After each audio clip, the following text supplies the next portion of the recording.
welcome today. How are you guys? Um, Looking forward to chatting with you all today about wellness and the mambo schmambo that is happening. Am I live? I am live. Here we go. Okay, so I want to talk to you guys today a little bit about the mambo schmambo, right? This is wellness and all that stuff is such a buzzword these days. But you guys, what does it really mean authentically um, to take care of your wellness, right? That's the question. So, wellness means so many different things to so many different people. So, everyone thinks something different about it. So, let me ask you real quick, what do you think wellness is? Drop it in the comments and let me know if you are at lunch break and if you are drinking something. I'm gonna drink some water real quick because I'm dehydrated, right? And water is one of the things that I feel is important when it comes to wellness. But what does it mean to you? Drop it down in the comments. Let me see. So, to me, wellness means to go through a day without being stressed. That is what true wellness means to me. Let me explain what I'm talking about, right? I have three kiddos, as you guys know, and usually I have my stuff taken care of, but some days it is really hectic. Like this morning, I literally was the last person in the drop off line. Why? Because I needed to get last minute invites taken care of and stuff like that, and it rushing around is really getting me stressed out all the time, right? So it creates this feeling of stress in my body. It gets me angry, it gets all this stuff. So stress is really a feeling of emotional and physical tension. So what are you stressed about? Drop that in the comments, because that is so important to become aware of what it is that stresses you out and when you are stressing out, and becoming aware of your emotional and physical tension is really super important, right? It can come from any events, um, anything. Really, it can be like when you're running late, or when someone's doing certain things, or when someone's saying certain things. Every single time that you're feeling frustrated, angry, or nervous, that's what causes stress in your body, right? So stress in your body can also, though, be something good. Okay, it can also give you short bursts of energy, and it can avoid danger, and it can really um, like get you moving really quickly, right? It can do all these things, but mostly we feel negative stress, and that really is a problem, you guys.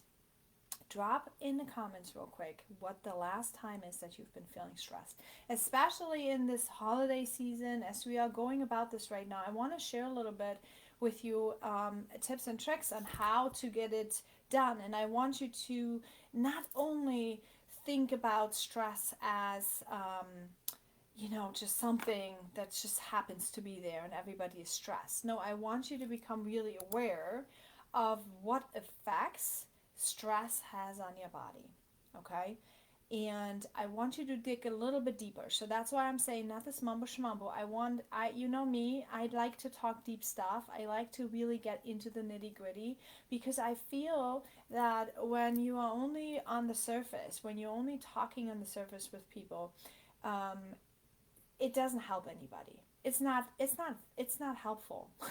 Okay, you can socialize at parties on the surface. You can say hi and how you doing and not really caring what the other person says on the surface. Okay, but it doesn't help anybody. So there's no point in me doing this mambo schwambo malala, let's just all be well.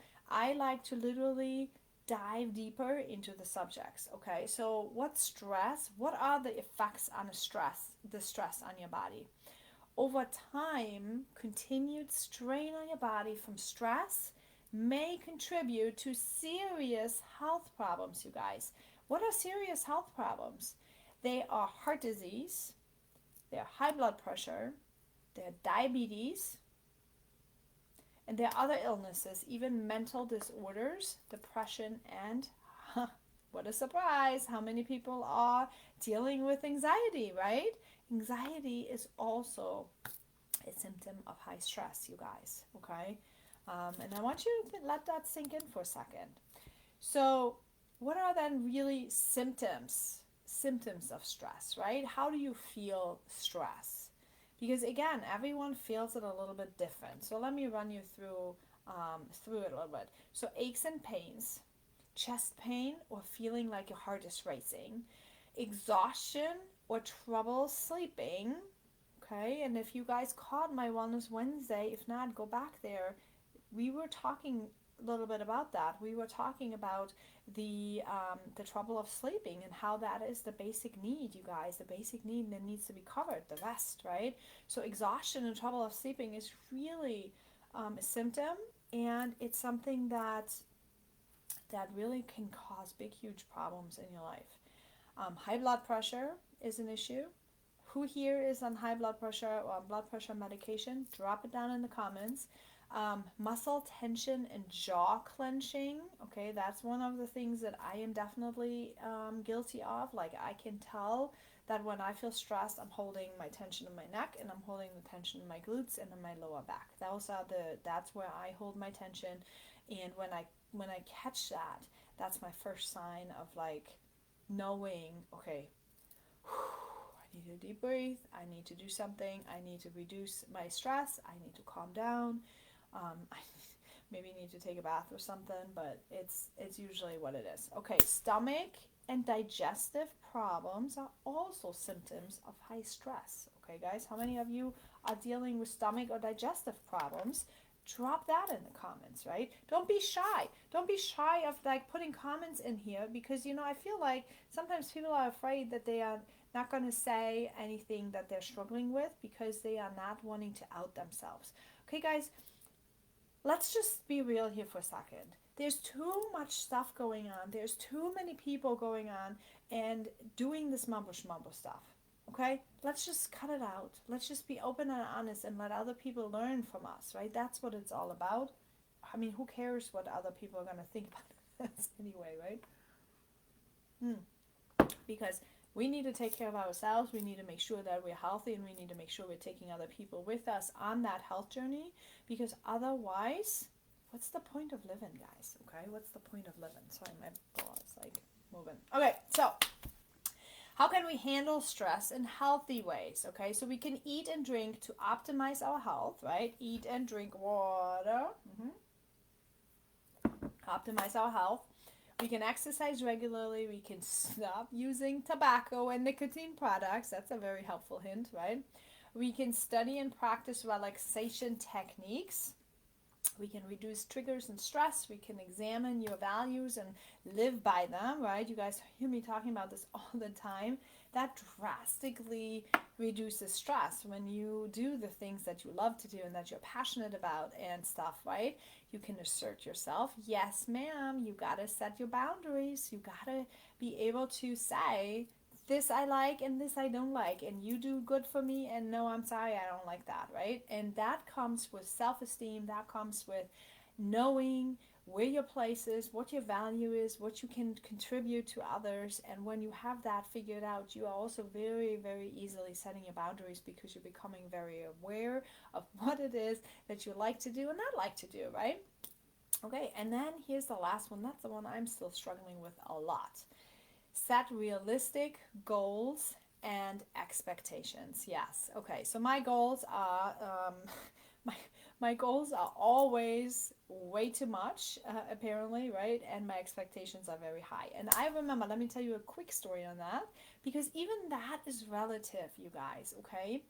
I have been told, right, back then, my husband and I, when challenges were happening, we ended up going to therapy for a little while, and I'm not going to go into the nitty gritty of all of that stuff, but I'm going to tell you real quick that I was told I had certain expectations about grass, right? And I'm just going to tell you the story. So I had certain expectations about how long the grass was, and obviously that was different than my husband's expectations on how long and how often the grass needed to be cut. And I've been told by the therapist that my expectations were just too high. And I just kept arguing with her, because I said, like, I'm sorry, I disagree. There are certain areas where people are having different expectations than in other areas. And who's to say that my expectations are too high, or anything? So the key point here is actually realistic.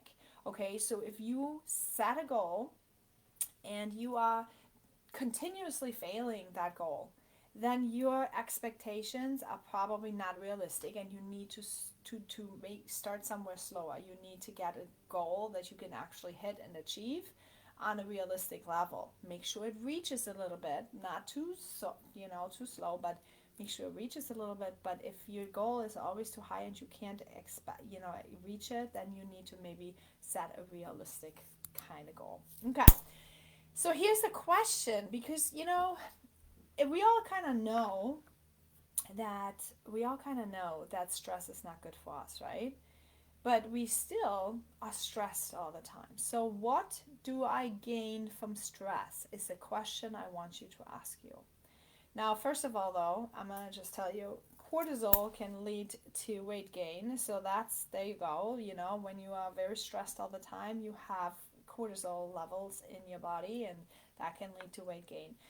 That's usually, in my case, like if I run too fast, and there was a lot of stress within my last year, obviously my weight loss journey wasn't as fast as I wanted it to be. And I contributed part of that through to that stress level and that cortisol to be high in my body, and stuff like that. So cortisol, just so you know, on a side note, what does it do to you? Cortisol stimulates your fat and carbohydrate metabolism, and it's creating a surge of energy in the body. So while this process is essential, though, for survival situations, it also increases your appetite. So when you feel stressed, you always want to eat something. So that's what it is, right? That's your cortisol level. So additionally, elevated cortisol levels can cause cravings, okay, for sweets, fatty, or salty foods. Sweets because you need to get that energy boost, and fatty and salty foods as well, because your body kind of gets through those things. So you hear me talk about gut health. Gut health can cut the cravings, but you also have to have your behavioral coached. Okay, you have to go through these coaching sessions to really become aware of where's your patterns, how are you working, how are you going through that. Did they become conscious of where your stress? Where is your stress? And the question I had to ask you is like, what are you gaining from your stress, right? There's also a mental component to it. I want you to think about, if you're constantly stressed, what do you gain from that? So what do I mean by that? Sometimes we gain that people feel sorry for us. If we are constantly running around and saying, I'm so busy, I'm so busy, I'm so busy. Oh my gosh, I got so much going on. I'm so busy. We get attention from people. We get the attention from people saying, oh my gosh, I feel so bad for you. Now, here's the thing.